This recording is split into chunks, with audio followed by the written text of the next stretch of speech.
Salut les amis, j'espère que tout le monde se porte très bien. Alors ce soir on va démarrer une grosse séance d'analyse technique sur l'ensemble du Forex. Laissez-moi partager mon écran. Alors voilà, je partage l'écran.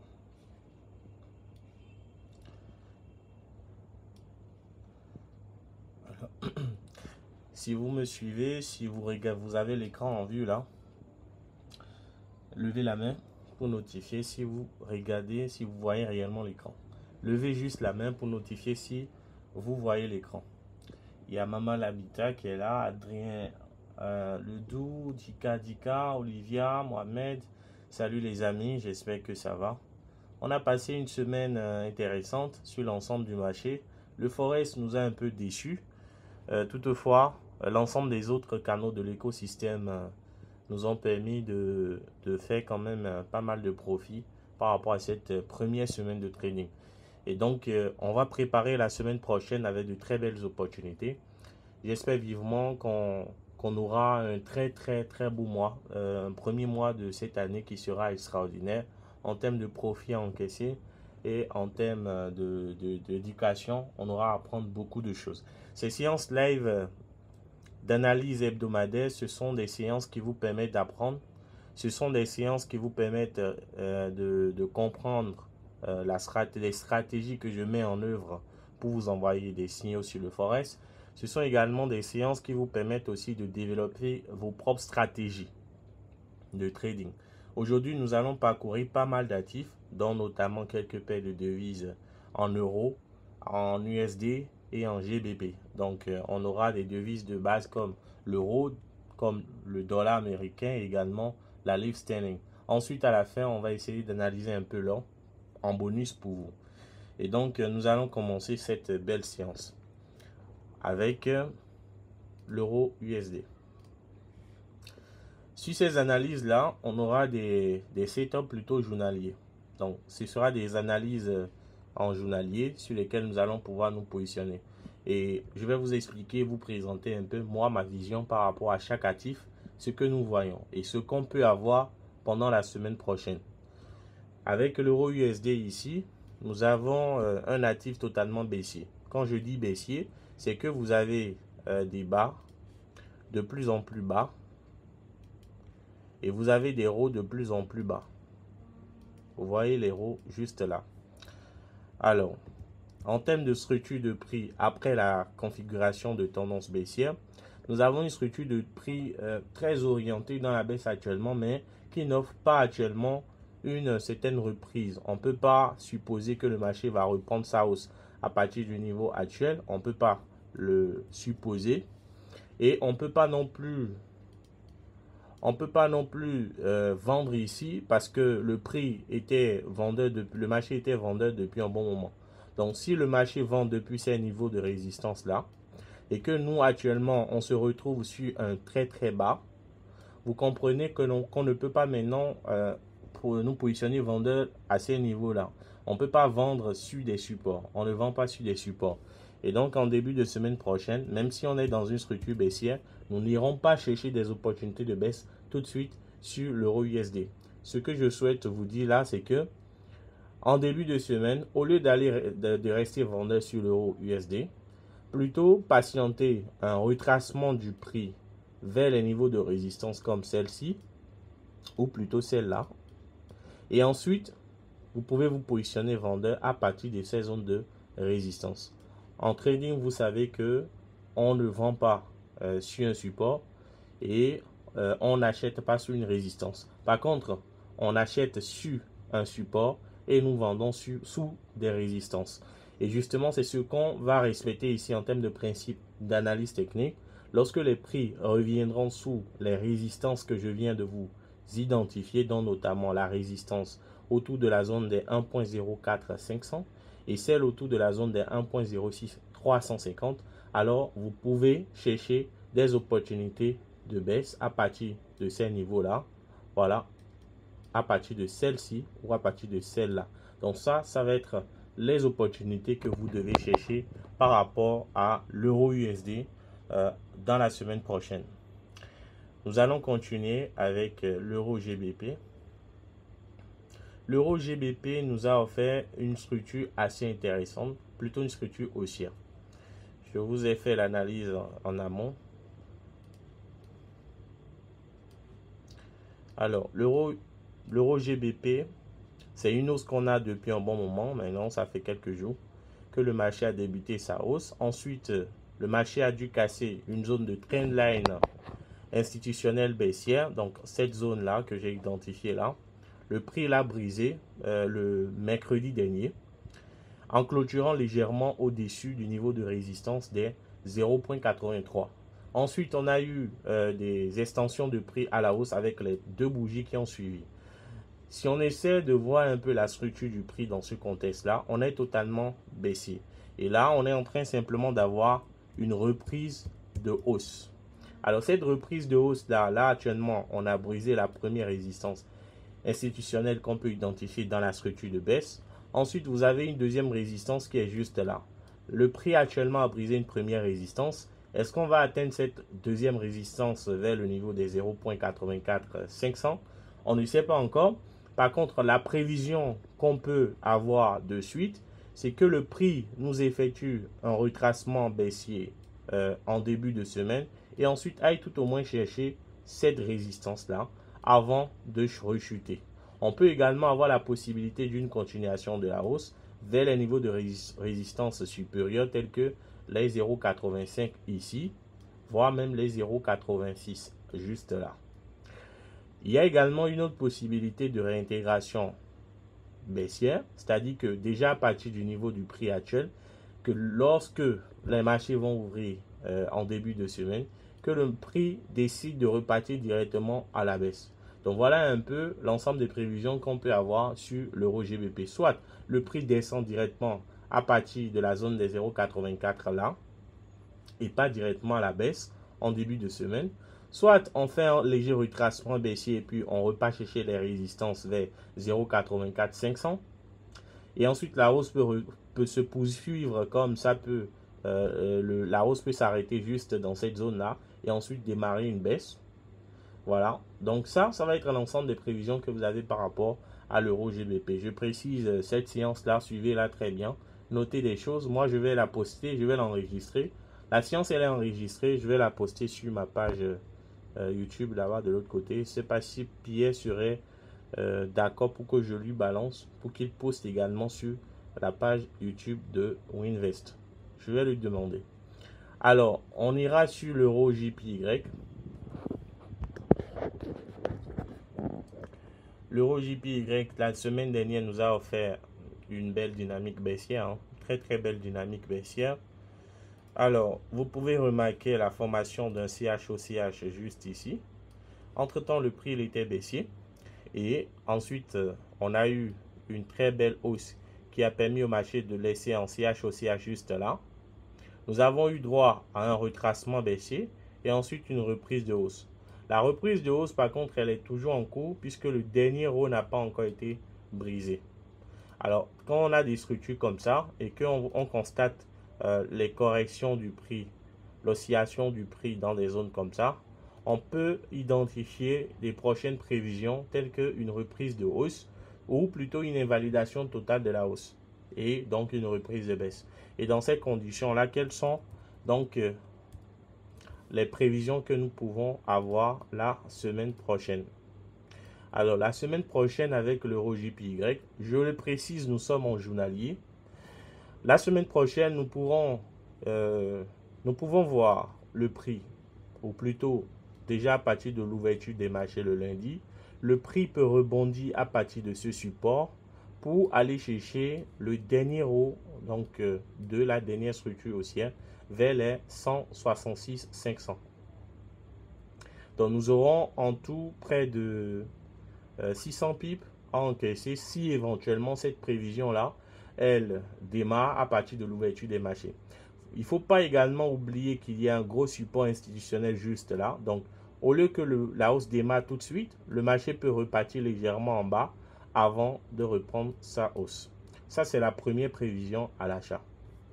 Nous avons également une deuxième prévision de baisse, une deuxième prévision, pardon, une prévision de baisse où le prix arrive à briser toute cette zone-là et repart directement dans le sens contraire à la tendance attendue. Donc, dans le sens contraire, ça veut dire à la baisse.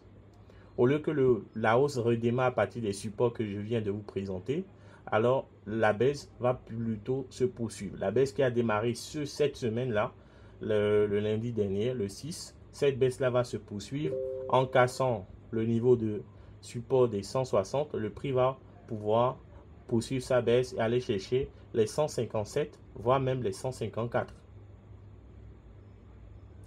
Alors, nous continuons avec l'EuroCAD. L'EuroCAD, nous avons eu une belle opportunité d'achat en pleine semaine sur l'EuroCAD. Par contre, il nous a déçus avec un stop loss. Et cette opportunité, c'était une opportunité d'achat. Alors, l'EuroCAD, ce qu'on constate, c'est quoi? C'est que le prix nous a offert un arrêt de mouvement. Donc, quand vous avez plusieurs zones de rejet sous une résistance pareille, c'est ce qu'on va appeler une zone d'arrêt d'achat. Donc, l'achat s'est arrêté il y a un moment déjà. Donc, depuis le niveau des résistances des 1.51.500, l'achat s'est arrêté. Ensuite, on a eu droit à une baisse importante du prix vers les niveaux des 1.45. Après cette baisse, maintenant, le marché s'est lancé dans un retracement plutôt haussier et est revenu chercher une zone de liquidité juste là, un fair value gap. La zone, elle a bien réagi. Ensuite, nous avons eu un beau test du support institutionnel des 1.47.500 en début de semaine dernière. Et on s'attendait donc à ce que la reprise de hausse soit effective.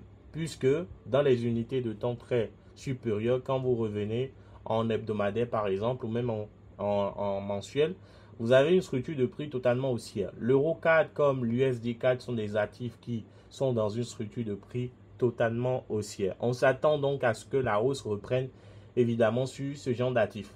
Et c'est pourquoi on était resté haussier à partir des résistances, des supports des 1.48.500 en début de semaine dernière. Et donc, pour cette nouvelle semaine qui va débuter le lundi 13, qu'est-ce qu'on pourrait attendre? On est actuellement sur un gros support. Et donc, il est tout à fait évident de patienter que le prix reprenne sa hausse à partir de ce support des 1.47.500. Si éventuellement le marché reprenait la hausse à partir de ce support, alors on va pouvoir se positionner à l'achat déjà à partir des 1.47.500 et aller chercher des objectifs très très hauts tels que notamment les 1.50 juste ici et pourquoi pas aller chercher les 1.52.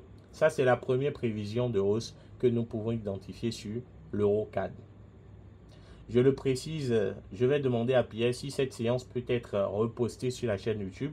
Sinon, cette séance, elle est enregistrée. Elle sera postée, bien sûr, sur moi-même, ma page personnelle YouTube. Donc, voilà. Je vais demander à Pierre si possible, on peut le poster. Ce serait intéressant. Je ne sais pas si je peux envoyer ça directement au niveau du canal. Ce serait très, très lourd. Très lourd, hein, très lourd. Je verrai comment faire. Alors, on continue la séance avec la deuxième prévision attendue sur l'EuroCAD. Il y a également la prévision de baisse où le prix poursuit sa baisse en cassant le support actuel là, juste sous le niveau des 1.47.200 et ensuite poursuit sa baisse pour aller chercher les 1.45 et voir beaucoup plus bas que ça. Donc ça, c'est la deuxième prévision attendue sur l'EuroCAD. Nous continuons avec l'euro NZD. L'euro NZD et l'euro AUD sont des actifs très corrélés positivement. Et sur ces actifs-là, nous avons actuellement le prix qui se situe dans une très forte zone de résistance majeure. C'est-à-dire que, ici, comme vous pouvez le constater, le prix est actuellement dans une très forte résistance. Donc, juste sous le niveau des 1.85. Et quand le prix est sous des résistances majeures pareilles, la première possibilité qu'on peut identifier, c'est les possibilités de baisse. Donc, que le prix soit rejeté à partir de cette zone-là et qu'éventuellement, on aille chercher des supports beaucoup plus bas. Donc, notamment les 1.82, voire beaucoup plus bas que ça. Donc, ça va être les premières prévisions à attendre sur l'euro NZD. Nous avons bien sûr des possibilités d'extension du prix à la hausse, c'est-à-dire que le marché vienne liquider toute la zone ici, que toute cette zone soit liquidée et ensuite qu'on ait un gros mouvement baissier. Donc ça, c'est les prévisions par rapport à l'euro NZD. Dans tous les cas, avec l'euro NZD, vous devez rester dans une probabilité de perte, plutôt de vente, probabilité de vente, parce que la probabilité d'achat, elle est très faible par rapport à la zone qu'on a identifiée. Donc, on doit rester plutôt beaucoup plus vendeur sur cet actif-là par rapport à la semaine prochaine que de rester acheteur. C'est la même configuration que nous avons sur l'euro AUD qui également se retrouve dans une zone de résistance très très supérieure, donc vers le niveau de 1.67 qu'on peut remarquer clairement ici. Donc vous avez le niveau de 1.65 qui est juste 67 qui est juste là, correspondant également à une zone de liquidité institutionnelle. Donc le prix actuellement tend vers cette zone de résistance. Début semaine prochaine, qu'est-ce qu'on peut avoir? On peut donc avoir une possibilité de baisse, donc de rejet à partir de cette zone de résistance que je viens de vous montrer. Et donc, on doit également rester assez baissier sur ce genre de configuration.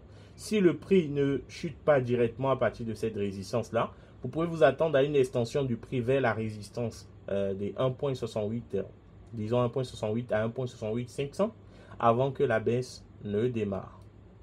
Et là, on tiendra compte de cette résistance que j'ai identifiée en journalier. Il faut préciser, nous sommes toujours en journalier. Bien, donc nous continuons avec l'euro CHF. C'est des opportunités que je vous présente, c'est des probabilités que je vous présente. Et ce n'est pas forcément des opportunités que nous allons prendre la semaine prochaine à partir de notre stratégie. Donc nous allons plutôt dans toute ce lot d'opportunités, identifier les opportunités à très fort potentiel, des opportunités qui sont très très intéressantes et qui sont confirmées avec bien sûr notre stratégie Shimoku et sur lesquelles on va pouvoir se positionner la semaine prochaine. L'euro CHF ici, très belle opportunité. On est dans une structure baissière. Vous avez des hauts de plus en plus bas. Le dernier haut n'a pas encore été brisé. Elle est juste ici. Il est juste là plutôt. Le dernier haut n'a pas encore été brisé. C'est une zone de liquidité que j'ai nommée Buy Side Liquidity. Et donc, dès que le prix vient aux abords de cette zone-là, nous constatons qu'il y a des replis. Il y a des replis systématiques. C'est des baisses que le marché déclenche automatiquement dès que le prix s'approche de cette zone-là.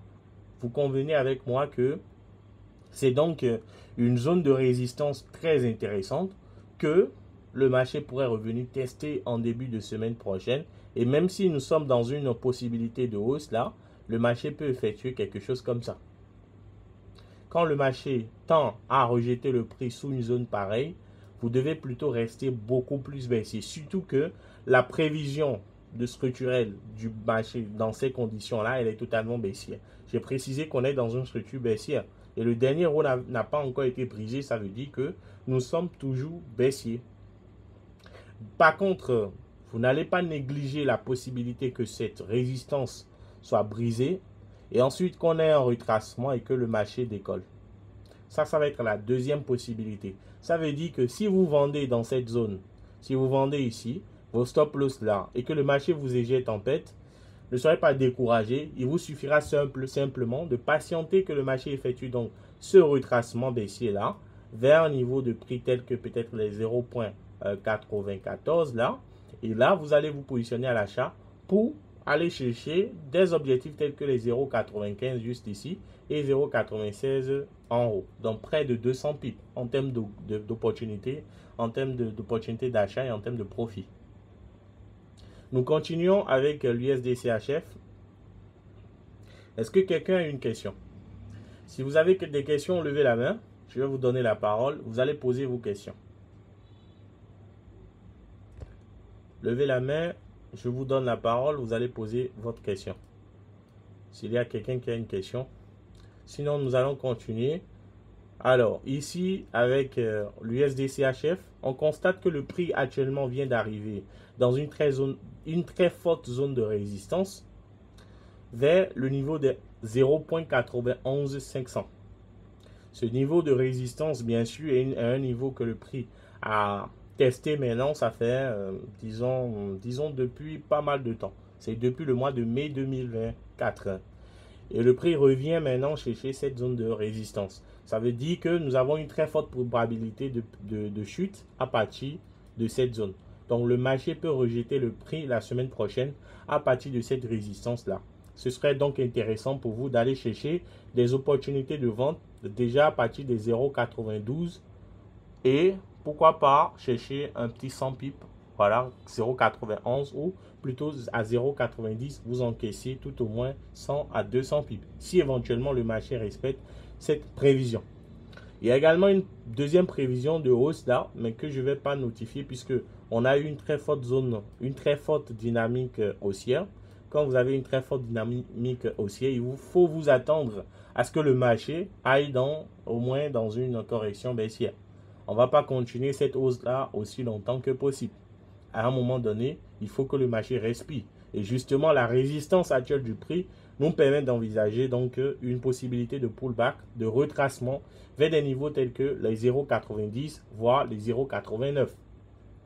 C'est pourquoi je précise que je ne vais pas vous présenter une opportunité ou une prévision de continuation de la hausse dans ces conditions-ci. Nous continuons avec l'USD CAD. Alors l'USD CAD, c'est un peu comme l'Euro CAD que je vous ai montré tout à l'heure. C'est toujours une structure totalement haussière. Et normalement, on doit patienter un prochain retracement à la baisse. Ici, je pense que on doit être en hebdomadaire. Voilà, quand on vient en hebdomadaire, vous remarquez que nous sommes pratiquement vers une très grosse zone de résistance hebdomadaire. C'est hebdomadaire, ça veut dire weekly. En hebdomadaire, nous sommes en plein cœur d'une résistance qui n'est pas loin des niveaux des 1.45 ni des 1.46. Ça veut dire qu'on est dans une zone où le marché peut rejeter rapidement le prix à la baisse. Donc cette zone-là, très intéressante. Vous devez commencer par envisager des possibilités de baisse à partir des 1.45. Ça, c'est la seule opportunité que je peux dénicher ici, ou plutôt prévision que je peux vous présenter ici sur l'USD CAD. Ensuite, nous avons notre USD JPY.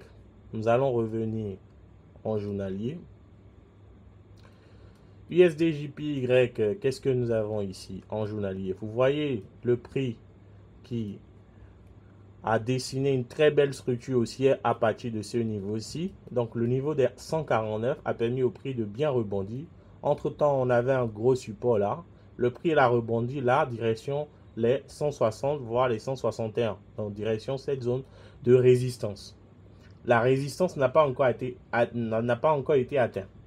Et donc en termes de prévision, il faut s'attendre à ce que le prix atteigne donc cette résistance-là pendant la semaine prochaine. Et donc, vous devez repartir dans des unités de temps très courtes si éventuellement vous voulez choper la prochaine hausse à partir de cet actif-là. Donc, restez déjà dans cette zone de support, la zone des 157, voire les 156 comme zone de support. Ce serait très intéressant pour aller chercher donc comme objectif les 159 et les 160. Voilà, donc ça c'est la première prévision à l'achat. La deuxième prévision, c'est que si éventuellement le prix atteignait cette résistance-là, qu'on ait donc une opportunité de baisse à partir de la résistance en question avec possibilité de chuter vers des supports tels que les 153 voire les 150. Alors, je vais m'en arrêter là. On n'est pas très loin de la fin. Il nous reste 4 minutes et pour les 4 minutes restantes, je souhaiterais donc vous présenter ce que je vois par rapport à l'or. Donc, quelles sont les opportunités que j'ai observées par rapport à notre Goldino. Bien sûr, je ne vous donne pas les signaux sur le gold, mais c'est intéressant pour moi de vous présenter les opportunités que je retrouve ou j'identifie sur l'or. Est-ce que ça vous intéresse? Levez la main si ça vous intéresse de voir ce que moi je vois sur l'or. Excellent. Excellent. Excellent. Allez, donc je vais vous le présenter très rapidement. Avec l'or, nous sommes dans une structure super intéressante. Vous allez remarquer ici que entre temps, l'or nous a offert un gros mouvement d'achat. Donc juste à ce niveau ici, on a eu un très beau mouvement d'achat. super mouvement d'achat. Et par contre, à un moment donné, là, il est revenu briser le dernier bas juste là.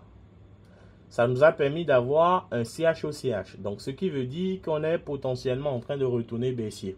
On est potentiellement en train de retourner baissier dans une structure de baisse. Ça veut dire que l'or qui a fait un long mouvement d'achat depuis plusieurs semaines maintenant pourrait donc initier sa baisse. Une baisse corrective vers des niveaux de support comme les 2500 qui sont juste ici. Voire même les 2400. Et comment est-ce que vous pouvez identifier la prochaine opportunité de baisse par rapport à l'or? Moi, je dis, vous devez rester très technique sur l'or. Même si on reste un peu fondamental, il faut également tenir compte de la partie plutôt technique. Et quand on tient compte de la technique, la prévision la plus optimale qu'on peut s'attendre, pour laquelle on peut réellement se positionner sur l'or d'ici la semaine prochaine, c'est que le prix revienne chercher les zones de résistance ici. Et ensuite, maintenant qu'on ait un gros mouvement de baisse. C'est-à-dire que la zone de liquidité que j'ai identifiée vers les 2700, voire les 2721, que cette zone-là soit entièrement siphonnée par le marché d'ici la semaine prochaine et que le prix revienne maintenant dans la résistance des 2742, 2745 et ensuite maintenant qu'on ait un gros mouvement de baisse. Donc moi, je m'attends à un très très gros mouvement de baisse dans la zone des 2740. Mais avant les 2740, le prix devrait initier donc une légère hausse entre les 2690 actuellement et les 2740. Entre 2700 et 2740, vous avez environ 400 pips. Donc en début de semaine prochaine, moi j'estime que ce serait intéressant que vous restez haussier un petit moment. Donc haussier, allez chercher entre 200, 300, 400 bips. Déjà à partir de la zone des 2600, disons 2670. Allez chercher 200 pips, 300 pips à partir de cette zone à l'achat. Et dès que le prix revient dans la résistance des 2740-45, moi je vous encourage vivement à repasser baissier. Repasser baissier sur l'or à partir de cette zone-là avec des risques très bas ou plutôt moyens. Et aller chercher des objectifs plutôt comme les 2600 voire les 2500 en swing trading. Ça, c'est l'opportunité que moi, je souhaite vous présenter par rapport à l'or. Je ne sais pas si vous avez apprécié cette séance. Si vous l'avez apprécié, levez la main ou plutôt si vous avez envie de dire un truc là, levez la main. Je vais vous donner la parole. Et pendant quelques secondes, je vais discuter avec ceux qui souhaitent discuter. Et ensuite, on va clôturer cette séance. Est-ce qu'il y en a qui veulent me dire quelque chose? Il y a pas mal de personnes qui lèvent la main là. Je vais voir si je vais vous permettre de parler. Ensuite, ce sera à vous d'activer vos micros pour laisser un petit message. Déjà, je vous dis merci d'être patient. Allez, si vous souhaitez parler, vous activez votre micro et vous laissez quelques mots.